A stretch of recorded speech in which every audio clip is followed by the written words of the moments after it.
blood always demands blood. When the underboss of the Costa crime family dragged his sworn enemy's daughter into the back of a stolen Maybach, he thought he was pulling the ultimate lever of power. He wanted to break her father. He wanted to hear a ruthless monster beg over an encrypted line.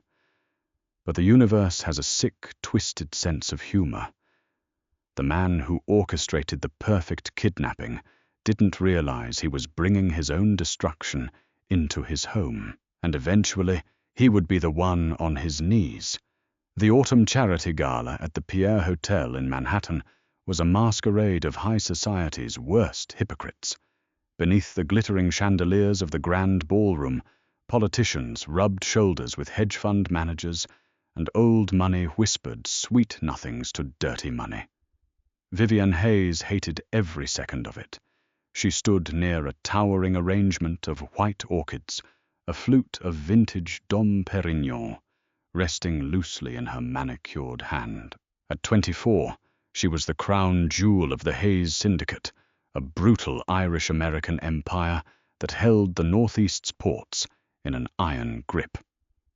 Her father, Richard Hayes, treated her like a prized thoroughbred, meant to be displayed, protected, and eventually traded for alliances. Tonight, she was draped in a custom emerald green Oscar de la Renta gown that clung to her curves, a brilliant cut diamond choker resting against her collarbone.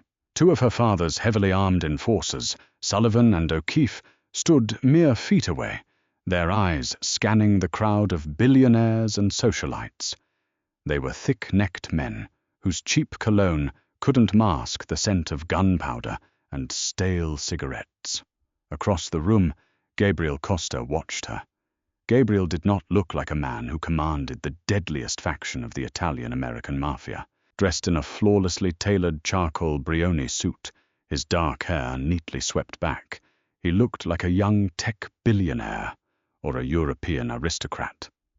The only tells were the cold, dead calm in his amber eyes and the jagged scar that ran along his jawline, a souvenir from a Hayes car bomb 3 years ago. That bomb had taken the life of his younger brother, Leo. Tonight was the first payment on a long-overdue debt. Gabriel checked the vintage Patek Philippe Nautilus on his left wrist. 11:42 p.m. It was time. He gave a barely perceptible nod to a waiter carrying a tray of champagne. The waiter, one of Gabriel's lieutenants, bumped heavily into Sullivan, spilling icy liquid down the enforcer's tuxedo. "Watch it, you idiot!" Sullivan barked, momentarily distracted. In that 3-second window, Gabriel moved. He glided through the crowd with predatory grace, stepping into Vivian's personal space, just as she turned to leave the ballroom for the powder room. "Miss Hayes," Gabriel murmured. His voice was a low, raspy baritone that sent an involuntary shiver down her spine. The scent of Tom Ford Oud wood and dark espresso washed over her. "I don't believe we've been introduced," Vivian replied smoothly, her chin tilting up. She was used to arrogant men approaching her, but when she met his eyes, the breath hitched in her throat. There was no flirtation there, only a terrifying, bottomless void. "We haven't," Gabriel said, his hand sliding smoothly to the small of her back. The touch was firm, authoritative. "But we are taking a walk. Now." She felt the cold, hard muzzle of a suppressed, compact Sig Sauer P365 pressed directly against her spine through the silk of her gown.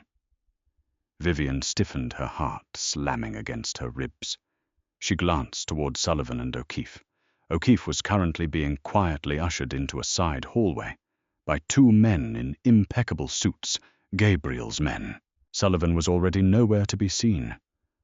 "Scream," Gabriel whispered, leaning in so his lips brushed the shell of her ear. "And the last thing you see will be the blood of your father's lapdogs decorating this beautiful Persian rug. Walk toward the service elevators. Smile." Vivian was a Hayes. She didn't faint. She didn't cry out. She simply swallowed hard, plastered a dazzling, camera-ready smile on her face, and allowed Gabriel to guide her out of the ballroom. They bypassed the gilded main lobby, slipping through an unmarked mahogany door that led to the service corridors. The transition from the opulent ballroom to the sterile, fluorescent-lit concrete hallway was jarring. Waiting at the freight elevator was one of Gabriel's men, holding the doors open.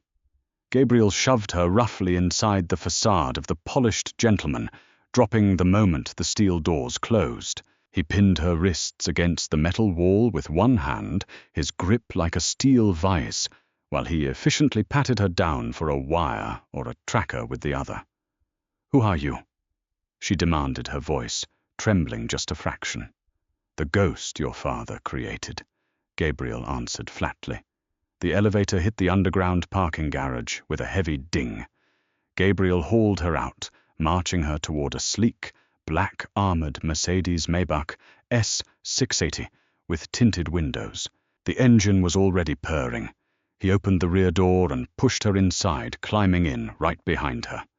Before Vivian could scramble toward the opposite door, the electronic child locks engaged with a heavy thud. "Drive!" Gabriel commanded the driver. The Maybach peeled out of the subterranean garage, merging violently into the slick, rain-swept streets of Manhattan.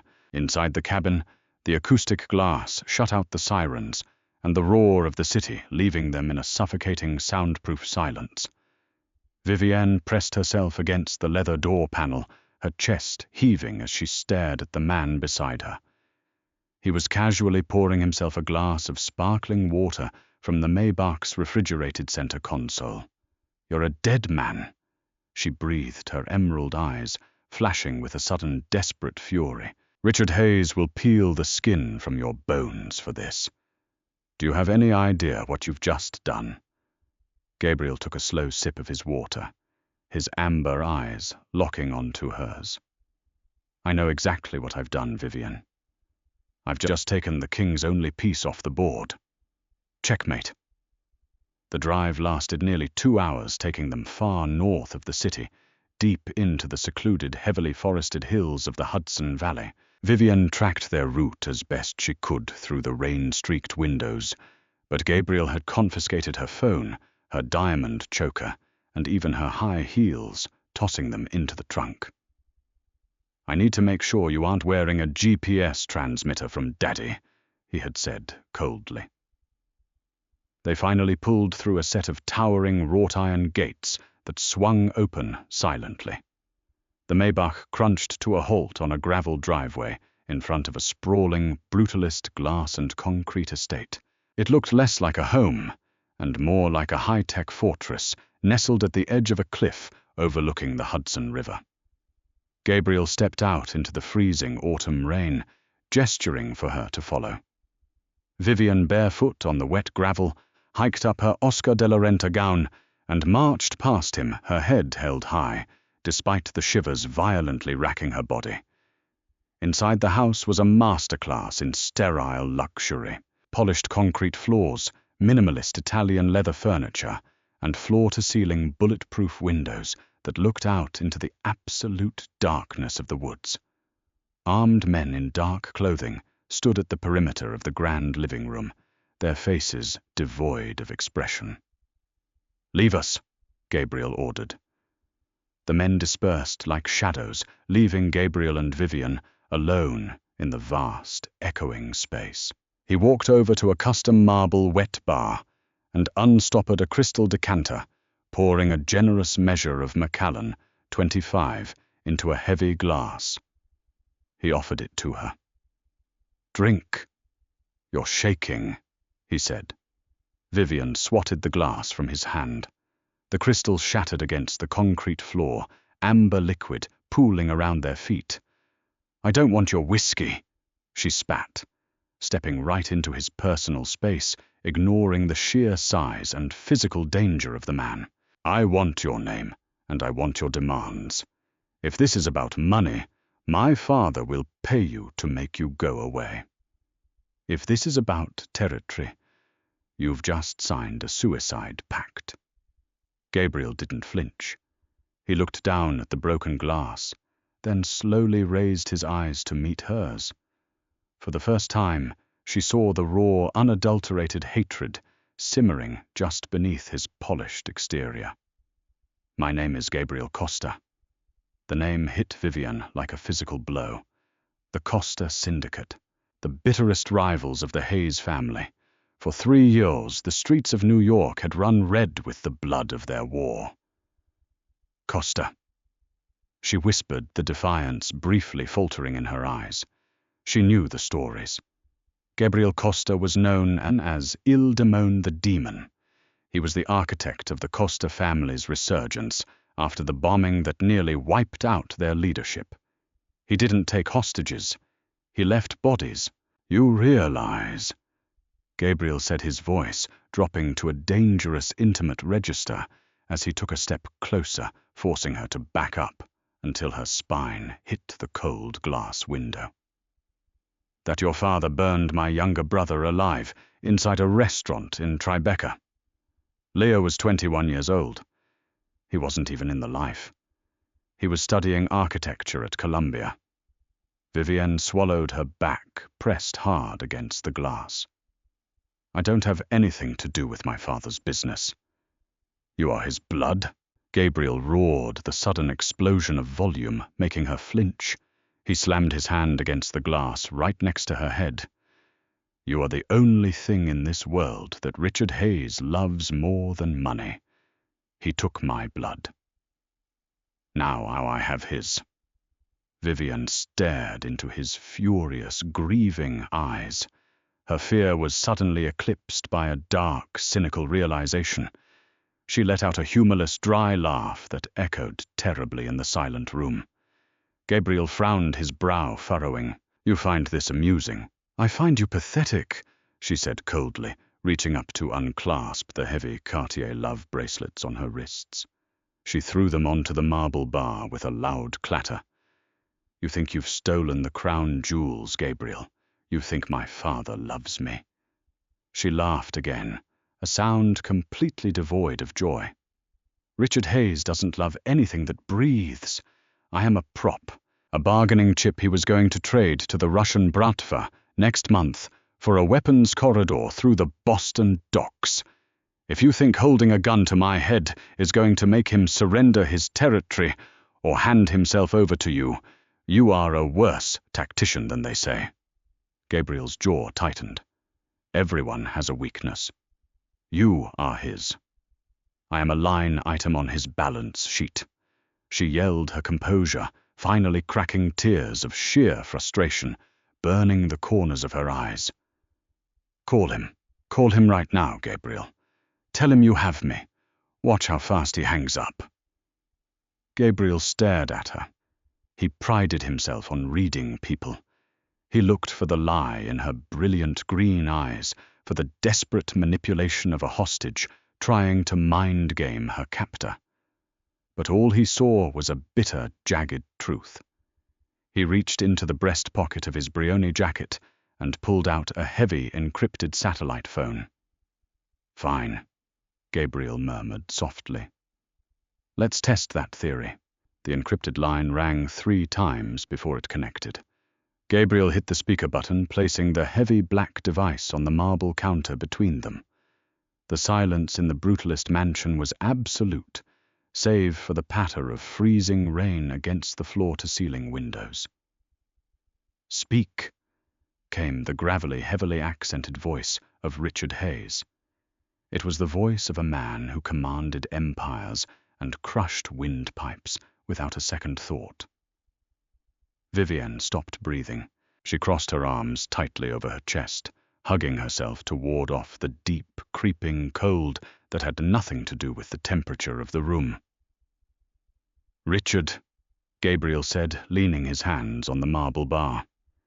"It's Gabriel Costa." A heavy pause on the other end, then a low, rumbling chuckle. "Costa, I hear you made a scene at the Pierre tonight. Messy. Very uncharacteristic for you Italians." "I took something of yours," Gabriel said, his voice a low, lethal hum. "Vivian is with me." Another pause. Longer this time. Vivian's heart hammered against her ribs like a trapped bird. "Tell him you're coming for me, Dad." She thought a pathetic, childlike plea echoing in her mind despite her earlier bravado. Just this once. Be a father. "Is she breathing?" Richard asked, his tone as casual as if he were asking about the weather in London. "For now," Gabriel replied. "If you want her to stay that way, you are going to dismantle your operations in South Brooklyn, and you are going to hand over the triggermen who rigged the car bomb at La Bella Vita 3 years ago. You have 24 hours to make the transfer. If you don't, I will send her back to you in a dozen separate boxes." Vivian squeezed her eyes shut. Over the speakerphone, a sharp, metallic sound clicked, the sound of Richard Hayes cutting a cigar. "Gabriel, Gabriel, Gabriel." Richard sighed, a cruel, mocking edge bleeding into his voice. "You let emotion cloud your judgment. Just like your old man. Just like your dead brother." Gabriel's knuckles turned bone white as he gripped the edge of the bar. "You think you hold the winning hand because you grabbed a pretty girl in a green dress," Richard continued. "Vivian was supposed to marry Victor Volkov next month. She was the dowry. Now that she's damaged goods, kidnapped by a Costa, her reputation soiled, Volkov won't touch her. You haven't taken my leverage, boy. You've just taken my garbage out for me." Vivian let out a choked, ragged gasp, covering her mouth with her hand. The words hit her with the force of a bullet, tearing through her chest. Gabriel's eyes snapped to her. For a fraction of a second, the cold Mafia boss faded, and genuine shock flickered across his face. "You're bluffing," Gabriel growled into the phone. "She's your only daughter." "And I can make another," Richard said coldly. "Keep her. Kill her. Sell her. I don't give a damn. But know this, Costa, while you were busy playing chauffeur tonight, I put a $5 million bounty on your head. And since you're standing next to the girl, whoever comes to collect the check has my full permission to put a bullet through her skull too to get to you. Consider her collateral damage." Click, the line went dead. The dial tone echoed through the vast, empty room like a funeral bell. Gabriel stood, frozen, staring at the satellite phone. The perfect plan, 3 years in the making, had just disintegrated into ash. He had intended to use Vivian to force Richard into a vulnerable position, to strip the Irish kingpin of his power and his pride before putting a bullet in his head. Instead, Richard had just weaponized Gabriel's own kidnapping against him. He slowly looked up at Vivian. She wasn't crying. That was what haunted him the most. The tears had evaporated, replaced by a hollow, devastating emptiness. She looked like a ghost standing in her ruined designer gown. She slowly lowered her hand from her mouth, her eyes fixing on a point on the wall, far behind Gabriel's head. "I told you," she whispered, her voice cracking completely devoid of its earlier fire. "I told you I was just a line item." Gabriel felt a strange, uncomfortable twisting in his gut. It wasn't pity, men like him didn't feel pity. But it was a profound, jarring recognition. He had looked at Vivian Hayes and seen a pampered Mafia princess. But right now, looking at her shattered expression, he saw something entirely different. He saw himself the night his brother died. The realization that in this life, family didn't mean salvation. It just meant you were a target. "Sit down," Gabriel ordered, his voice lacking its previous malice. It was softer, almost weary. "What are you going to do?" Vivian asked numbly. Not moving. "Are you going to kill me now?" "There's no point in keeping me alive. He isn't paying." Gabriel drew his handgun, checking the chamber. I don't kill civilians who have no value to me. It's bad business. Then let me go. If I let you walk out that door, my men will shoot you, or your father's bounty hunters will. Gabriel said, brutally holstering the weapon. You just heard the man. He green-lit your murder to get to me. We have a $5 million price tag on our heads, and every mercenary from Boston to Philly is going to be tracking my movements. Before Vivian could process the sheer gravity of her father's betrayal, a deafening crack shattered the silence. The massive bulletproof window to Gabriel's left spiderwebbed violently. A high-caliber sniper round had hit the glass. It didn't penetrate, but the kinetic force sent a shockwave through the room. "Get down!" Gabriel roared. He lunged across the marble floor, tackling Vivian just as a second round struck the exact same spot, on the glass, compromising the structural integrity. The third round shattered the window, entirely raining jagged shards of glass over them like deadly hail. Gabriel covered Vivian's body with his own, the heavy fabric of his Brioni suit shielding her from the worst of the shrapnel. She screamed, burying her face into his chest as the sound of automatic gunfire erupted from the tree line outside. "They tracked the Maybach!" one of Gabriel's guards yelled, sprinting into the room with an assault rifle returning fire into the darkness. "Boss, it's a full assault Irish hitters." Richard hadn't just abandoned his daughter. He had used the phone call to stall while his hit squad closed in on the safe house. Gabriel hauled Vivian off the floor by her arm, dragging her behind the heavy marble island of the kitchen as bullets tore through the plaster walls and annihilated the leather furniture. "Stay low!" Gabriel barked, drawing his P365. He blind-fired twice over the counter. "He's trying to kill me." Vivian hyperventilated her hands, gripping her hair as the reality finally set in. "My own father sent a hit squad for me." Gabriel looked at her. Her emerald dress was torn, her skin pale and trembling. She was no longer the enemy's daughter. She was just a girl who had been thrown to the wolves by the man who was supposed to protect her, and Gabriel Costa, the man who had kidnapped her to watch her father burn, suddenly realized he was the only thing standing between her and a shallow grave. "Listen to me!" Gabriel grabbed her face with a bloodied hand, forcing her panicked green eyes to meet his calm amber ones. "Your father wants you dead, but I don't. And what Gabriel Costa claims nobody takes." He pulled her to her feet, his grip on her hand iron tight. "Run!" The kitchen of the Hudson Valley estate disintegrated around them in a deafening symphony of destruction. Plaster exploded into chalky white clouds, and imported Italian marble fractured into jagged lethal shrapnel as high-caliber rounds systematically dismantled the room.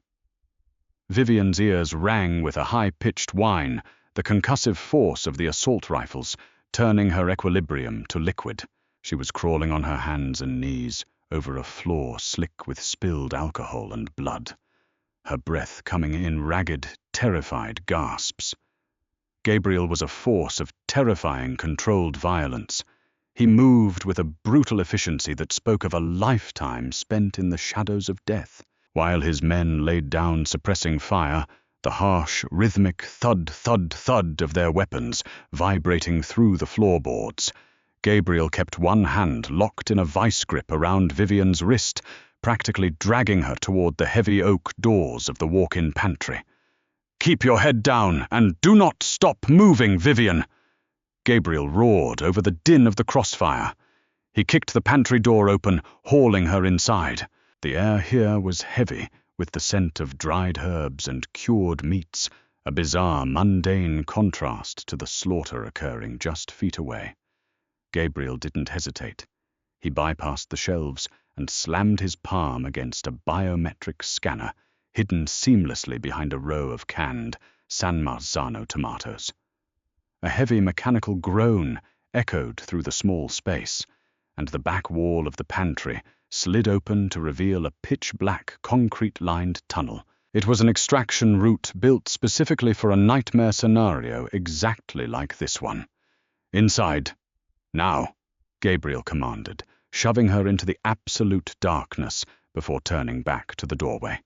He fired 3 precise shots into the kitchen to cover their retreat, hit the manual override switch, and rolled into the tunnel just as the reinforced steel blast door slammed shut, sealing them in a suffocating silent tomb.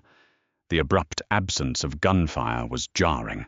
Vivian leaned against the damp concrete wall, her chest heaving, her lungs burning as she fought off a rising wave of panic. The pitch blackness was absolute, pressing against her eyes until she felt dizzy.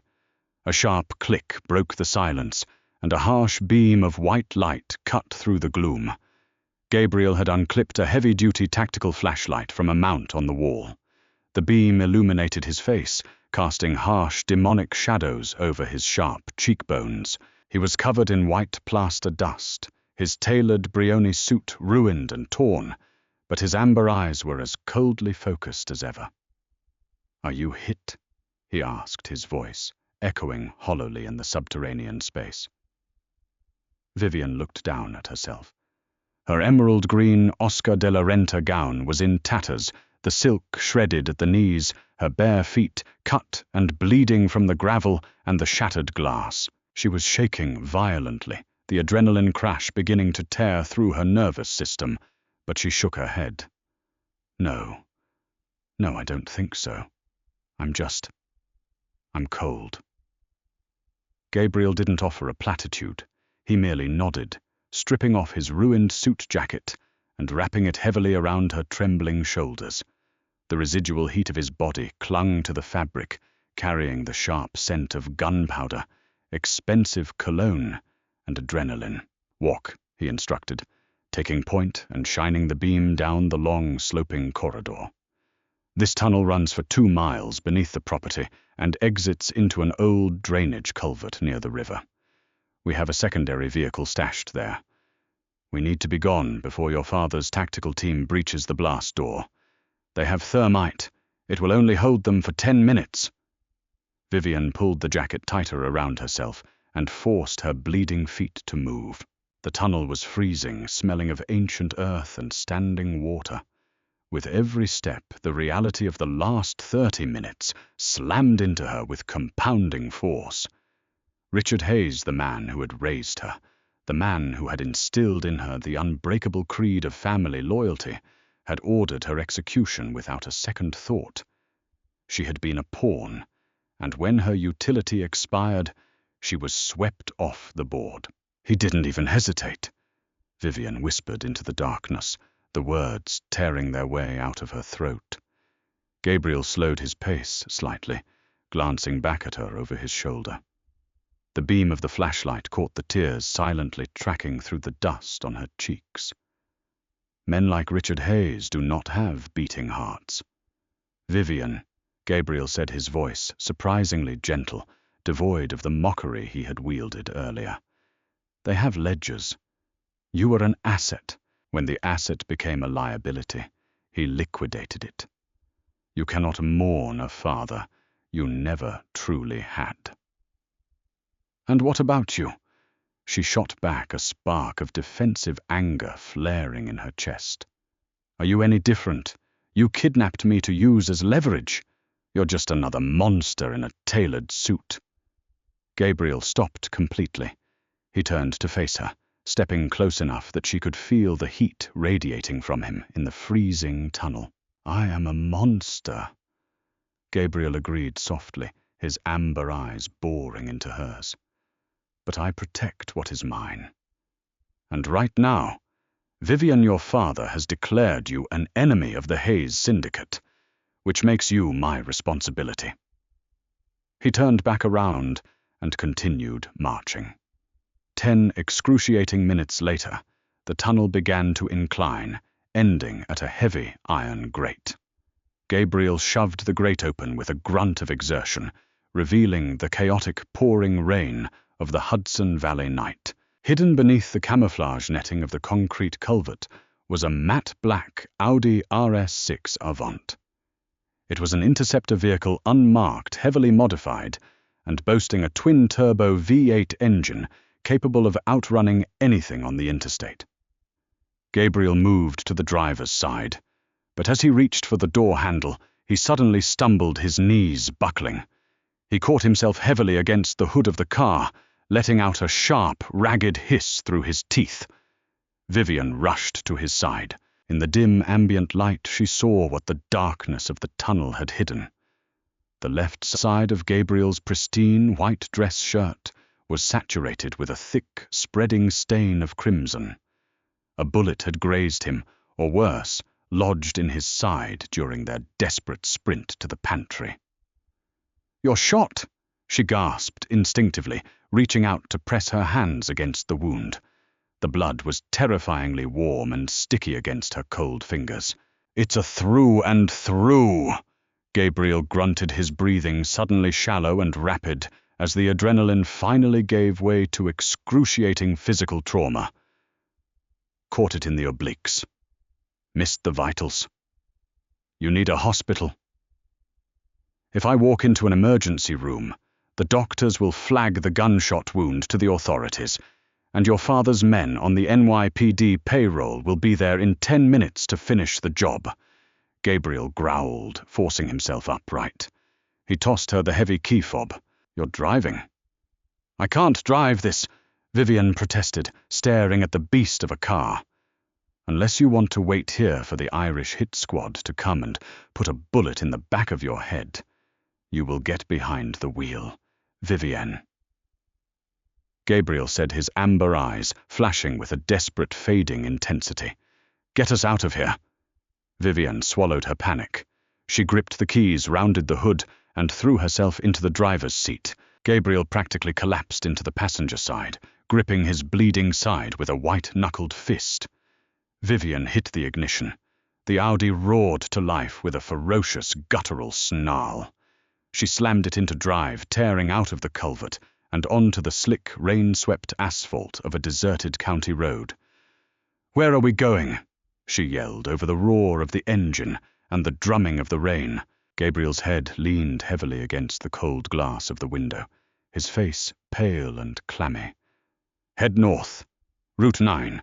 There's a property in the Adirondacks. An old hunting cabin. My grandfather's. Unregistered. Go."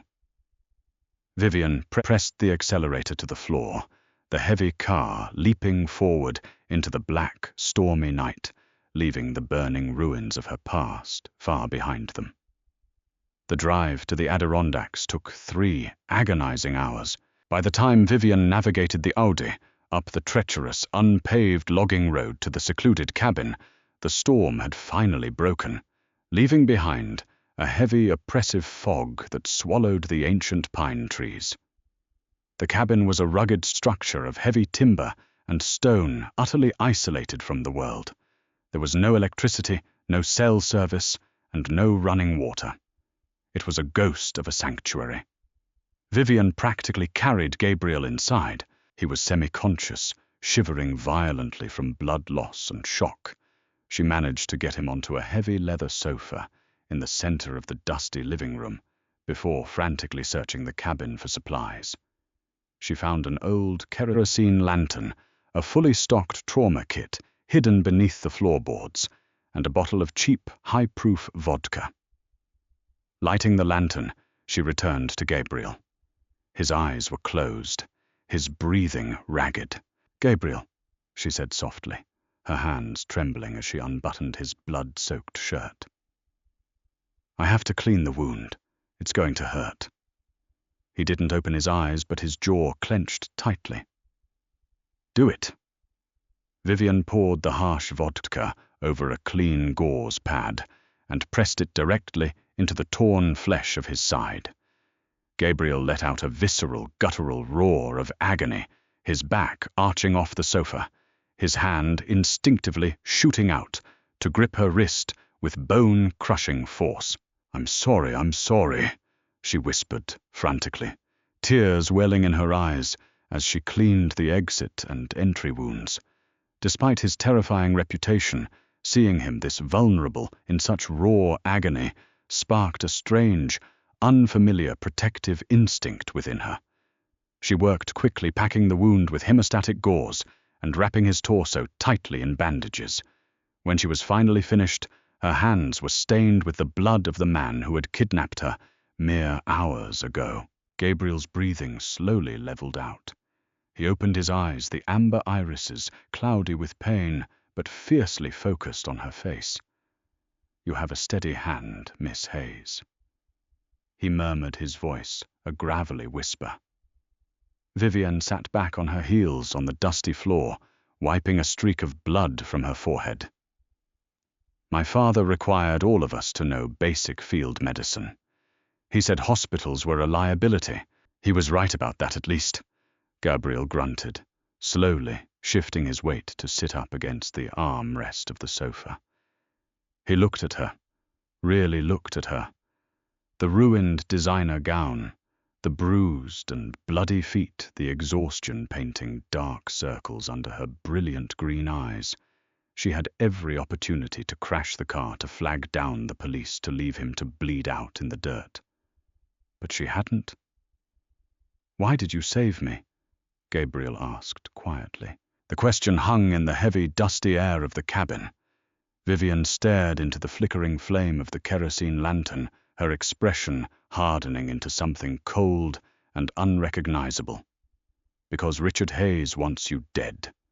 And right now, the enemy of my enemy is the only thing keeping me breathing." She stood up, walking over to the rusted cast-iron wood stove in the corner of the room to search for kindling. "My whole life was a lie, Gabriel. Every lesson, every restriction, every time I was told I was the future of the Hayes family. I was just cattle waiting to be slaughtered." She turned back to him, her eyes blazing with a newfound, terrifying clarity. The pampered Mafia princess had died in that crossfire. The woman standing in her place was forged in betrayal and cold fury. "I want to burn his empire to the ground." Vivian stated, her voice devoid of hesitation. "I want to take everything he loves, his ports, his money, his power. I want to see him beg." Gabriel watched her, mesmerized by the sheer, unadulterated vengeance radiating from her. For 3 years, his singular focus had been destroying Richard Hayes for the death of his brother. He had envisioned executing the man in a dark alley, but Vivian was proposing something far more exquisite. She was proposing total annihilation from the inside out. "To do that," Gabriel said slowly, fighting through the haze of pain, "we need resources. My safe house was compromised. My men are scattered. Your father controls the NYPD, the Port Authority, and half the judges in the state." "But I know his weak points," Vivian countered, walking back to him and kneeling by the sofa.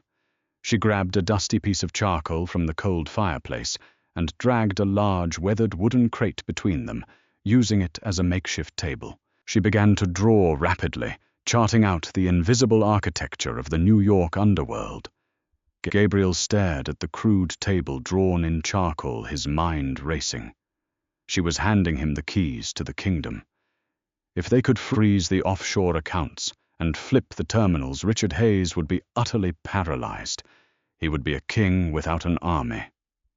"You're giving me all of this?" Gabriel asked, his eyes snapping from the wood to her face. "If we do this, there is no going back, Vivian. You are declaring war on your own blood. You will be excommunicated, hunted, and damned." "I am already hunted and damned," Vivian replied, her jaw set.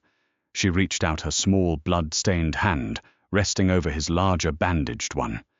The physical contact sent a jolt of electricity straight to Gabriel's core. "I don't want to just survive this, Gabriel. I want to win. But I need your muscle. I need the Costa family." Gabriel looked down at her hand, covering his. The sheer audacity of the girl was intoxicating. He had kidnapped her to break her father, to use her as a fragile pawn in a brutal game of chess. But she wasn't a pawn. She was the queen, and she had just decided to flip the board entirely. A dangerous, thrilling possessiveness bloomed in his chest, entirely eclipsing his thirst for revenge. He realized in that moment that he no longer wanted to use Vivian Hayes. He wanted to stand beside her as the city burned. He slowly turned his hand over, lacing his fingers fiercely through hers. "We do this my way," Gabriel dictated, his voice low, intimate, and dangerous. "Step 1. We go to ground for exactly 3 days. Let your father believe we are dead or fled. Let him get arrogant. Step 2. I contact my loyalists in the Bronx. We assemble a strike team of my most trusted capos. Step 3. We hit the Apex logistics servers and drain his offshore accounts to zero. Step 4. We take the Red Hook terminals by force, choking his supply lines." Vivian nodded, her breath hitching slightly at the intensity in his gaze. And then Gabriel leaned in closer, ignoring the screaming pain in his side. He was inches from her face, the scent of her skin, vanilla and rain, mixing with the metallic tang of blood in the air. And then Gabriel whispered, his eyes dropping briefly to her lips before meeting her fiery green gaze. "We drag Richard Hayes out of his penthouse, and we make him beg on his knees." The 3 days in the Adirondack Mountains passed in a blur of strategic calculations and an undeniable simmering tension. As Gabriel's gunshot wound slowly closed the stifling proximity between him and Vivian, morphed from basic survival into something fiercely magnetic. However, their shared thirst for absolute vengeance demanded their undivided attention. By the time the 4th night descended, bringing a bitter chill over the city, they were ready. The ghost of Gabriel's former empire had resurrected from the shadows, answering his encrypted summons with lethal enthusiasm. The time for hiding was over. The time for war had finally arrived. Vivian sat in the back of an armored SUV, her fingers flying across the illuminated keyboard of a heavily encrypted laptop.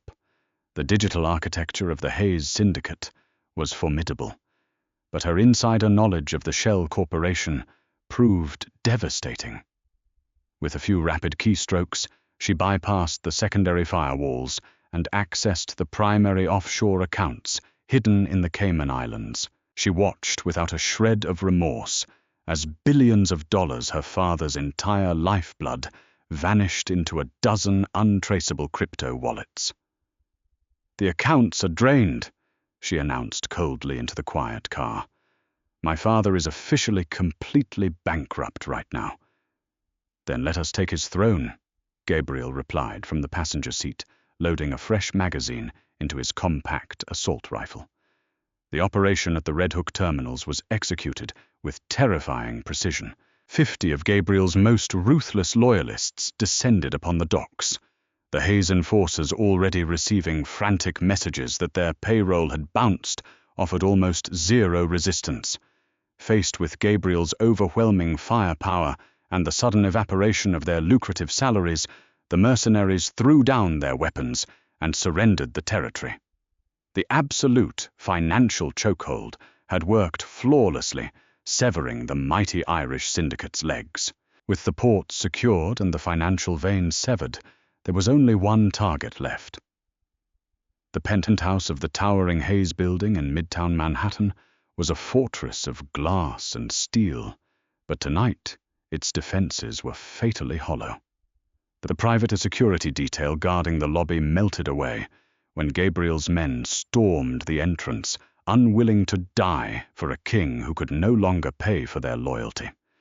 Vivian walked beside Gabriel, her emerald eyes cold and unyielding. She wore a tailored black trench coat, looking every bit the lethal queen she was destined to become. They rode the private elevator in total silence, the hum of the machinery a stark contrast to the thundering anticipation in their chests. When the gold-plated doors finally slid open, they stepped directly into the lavish, sprawling penthouse. The room smelled of expensive cigars and sheer desperation. Richard Hayes stood by the floor-to-ceiling windows, staring out at the glittering skyline of a city he no longer controlled. His usually impeccable posture was broken, his shoulders slumped in defeat. He turned slowly, his eyes widening in genuine shock as he saw his daughter standing beside his greatest enemy. Vivian. Richard breathed, his voice stripped of its usual booming authority. He looked from her cold face to the heavily armed men flooding his immaculate living room. "What have you done?" he demanded, though the tremor in his hands betrayed his fear. "I emptied your accounts, Richard," Vivian stated, her voice echoing through the massive space. She refused to call him father. "I seized the Red Hook terminals. I bought out your mercenaries. Your entire empire is gone, dismantled in a single night. You traded me away to protect your wealth, so I decided to take it all." Richard's face contorted with rage. He lunged toward a mahogany desk, reaching for a hidden firearm, but Gabriel moved faster. A single, deafening gunshot shattered the silence, and a bullet tore through Richard's kneecap. The Irish kingpin collapsed to the plush carpet with an agonizing scream, clutching his shattered leg. Gabriel slowly walked forward, the barrel of his smoking weapon aimed directly at Richard's head. "3 years ago you burned my brother alive." Gabriel growled, his amber eyes burning with hellfire. "Today you lose your empire, your legacy, and your life. The blood debt is finally paid." "Wait," Vivian commanded softly. Gabriel froze, glancing back at her. She walked over to the bleeding man on the floor, crouching down so she was eye level with the monster who had raised her. She wanted to see the exact moment the light left his eyes. "You said I was just a line item on your balance sheet," she whispered to Richard, whose face was pale and slick with sweat. "Well, consider this an audit. You are completely bankrupt." She stood up smoothly, turning her back on him completely. "He is all yours, Gabriel. Finish the job." Gabriel did not hesitate. The final gunshot echoed over the glittering skyline of Manhattan, marking the definitive end of the Hayes Syndicate's brutal reign. The war that had painted the streets red for years was finally over-extinguished by the very daughter the king had discarded. As Gabriel holstered his weapon, he looked at Vivian. She stood by the window, staring out at the city, an untouchable silhouette against the neon lights. They had won. They had absolute power. But as he watched the stoic, beautiful woman before him, Gabriel realized a terrifying truth. He had completely lost his heart to her. 1 month later, the New York Underworld had been completely reshaped. The Costa and Hayes territories were seamlessly integrated into a single, terrifyingly efficient conglomerate. The streets were quiet, the ports were running smoothly, and the profits were astronomical. Vivian had taken over the top floor of the Costa Enterprise building, operating as the undisputed queen of the newly minted syndicate. She was ruthless, brilliant, and untouchable. Yet despite their flawless professional partnership, a massive, suffocating gulf had formed between her and Gabriel. The dangerous electricity of the forest cabin had vanished entirely. Since the night they executed her father, Gabriel had become distant, burying himself in the logistics of their expanding empire. He treated her with immense respect, consulting her on every major decision, but the fiery intimacy they shared was gone. Vivian sat behind her massive mahogany desk, reviewing shipping manifests, but the numbers blurred together. She felt an aching hollowness in her chest. She had destroyed her past and built an empire, but the man she had secretly fallen in love with viewed her merely as a lucrative business partner. She refused to be a convenient asset again. Gabriel entered her office without knocking, looking devastatingly handsome in a custom navy blue suit. "The Boston factions have officially agreed to our terms," he announced, placing a leather binder on her desk. "We control the entire eastern seaboard." Vivian didn't look up from her laptop. "Excellent work, Gabriel. That concludes our primary objectives." She finally closed the laptop, her emerald eyes meeting his amber ones with calculated coldness. Which brings me to my next point. Now that the consolidation is complete and the infrastructure is stable, I am officially withdrawing from our day-to-day operations. Gabriel froze, the confident swagger instantly draining from his posture. "Excuse me, what are you talking about, Vivienne?" She stood up, walking calmly to the window. "I am stepping away. I am taking my half of the liquidated assets and relocating to Europe.